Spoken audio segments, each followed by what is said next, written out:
but Vito, I think, had 6 touchbacks on 7 kickoffs the other day. Just wondering what you thought about that and how big that could be a game like Texas when they obviously have talented return guys. Yeah, really, really important for him to continue to kick the ball like he has. I think he's averaging about 7 yards deep, and I believe he kicked one through the goalpost maybe the other night. And so very, very valuable. They have a very strong return game, both in kickoff and punt returns, and big wall return team. And we've got to kick it in the right spot, punt it in the right spot, and also get our guys in the wall. Thanks. Sam, I was wondering how John Ridgway's looked in practice this week, and has it surprised you at all how quickly he's come back from his deal? Well, he's looked great. He practiced Monday, he practiced Tuesday.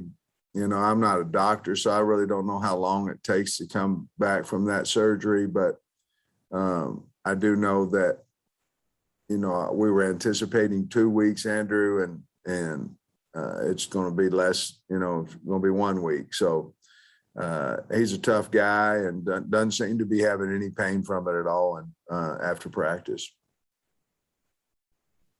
Trey. Hey, Coach. I was curious after the block punt and everything, what was the what did you guys do about special teams? How did you guys approach getting that fixed and just stressing the importance of it overall? Well, I think we have to, we have to simplify and make sure we all know what we're doing. That's not the problem, Trey. We just didn't block out on a guy that we do.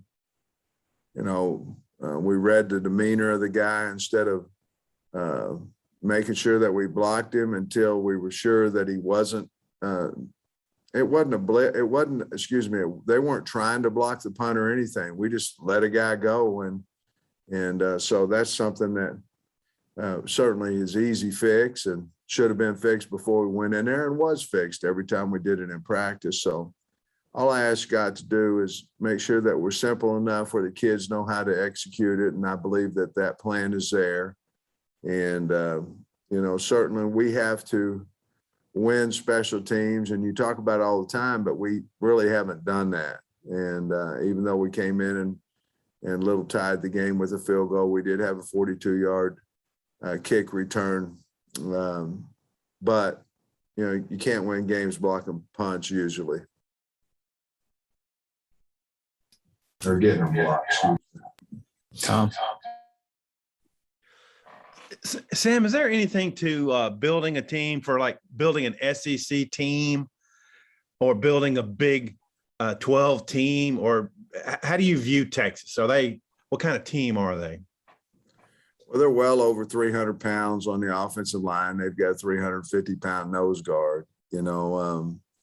I think they're built for speed. They have a very fast team.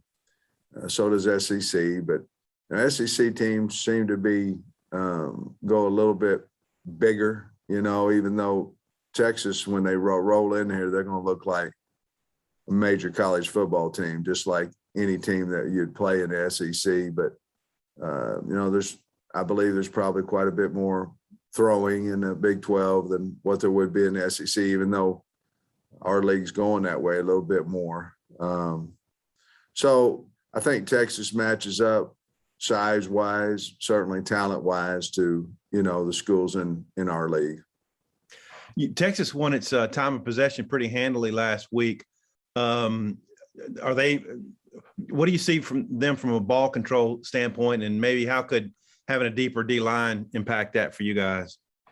Coach Sark would have to answer that question about what he decides to do. But here's what I do know, that Coach Odom and myself were both not surprised, but we were, they got a lead and they turned around and handed the ball off. And, when the game was over 2 scores, they just tried to pound the football. And so, I think he's just going to do whatever he needs to do to win the game, but I don't know if time of possession. I think time of possession happened because the team behind was not making first downs and throwing it all the time. And then Texas turn around, hand the ball off, and milk the clock on it before snapping it.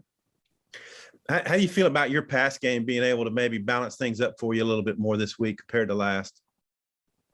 I hope it's much better. We certainly have worked on it. You know, we need our good players to play good. I mean, that's any team, but you know, I think our receivers will show up better. I think, you know, obviously with KJ, we had 3 or 4 drops there that we had a penalty on a lineman downfield that negated a big gain for us. So we got to get away from those things. We got to quit hurting ourselves and dropping passes and having penalties. And that's coaching as well. And, you know, certainly all of us in the building have tried to figure out that situation. I think we'll be much better Saturday. Nate. Sam, defensively, what kind of problems does Texas present? They have linebackers that are very physical. 47 runs downhill. Brockmeyer, he tries to steal gaps. You've got to be aware of that. 0, Overshown can fly. But they have a nice sized D line. I really like 18. He's a good edge rusher. He transferred it from Notre Dame. I don't want to disrespect him by trying to say his last name because I don't know exactly how to pronounce it, but he's a really, really good player and a good pass rusher. Secondary wise, you know, Jameson back and Foster. And I mean, they've got some good players back there. So they're not, you know, unless he surprises us in what we think he's going to do, they're not a huge blitz team. They may become one. I look for them to play us a little tighter than maybe what they did Louisiana simply because of KJ's ability to run. So we'll find out. Scotty. Coach, I asked Tyson Morris last night about Keytron Jackson's debut, and he said he really liked the physicality that he played with. I'm curious if that kind of play can, you know, help his role grow, you know, early on in his career. I believe it can. I really like him. You know, he made a nice catch in the game. He's big, he's physical, he can run too. And I think he's just only going to get better each and every week. But I believe in him. I trust him. Certainly on the touchdown run at KJ's, that was a bang call, but he was out there fighting and doing what he was coached and tried to keep his hands inside and those things. But he's a physical guy. You talked about John Ridgway a little bit earlier. What kind of kid is he, you know, in the interactions that you've had with him? He's hilarious. I mean, he's got a great sense of humor. The kids love him. Hard-working kid. You know, he was state champion wrestler, so you know those guys at wrestling, they're tough and physical guys. And I mean, he's a great addition to the team, both on and off the field. But you know, he got that quick twitch from, I'm gonna say, from his wrestling background, and big guy and very well liked by me, us, the staff, and the team. No one questions. Trey.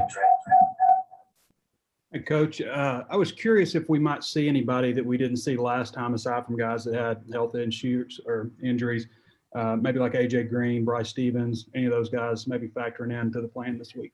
Well, we certainly have tried to ramp up AJ Green's reps this week. You know, he offers something, a little bit of a combination of all the guys. You know, has good speed. You know, he's a 200-pound guy. We have tried to amp him up a little bit. But other than that, I really can't. You know, we have a punting battle with Bauer and Loy. Other than that, I really can't think of anybody new that you'd be going, okay, let's look out for him. Nothing I can think off the top of my head. Tom. Hey, Sam, you mentioned the downfield, lineman downfield. Is that a separate penalty than what we thought Davion Warren had gone out of bounds and came back and was the first guy to touch? Were those the same? No, that was the same play. That's the same play. Our center was right at 3 yards and we got the penalty call, but that was the same play. Oh, so Devion wasn't penalized for going out of bounds then, or there was No. two? Okay. That was on Ricky. Okay. Ricky, and let me say, Ricky's just doing as he's coached. I mean,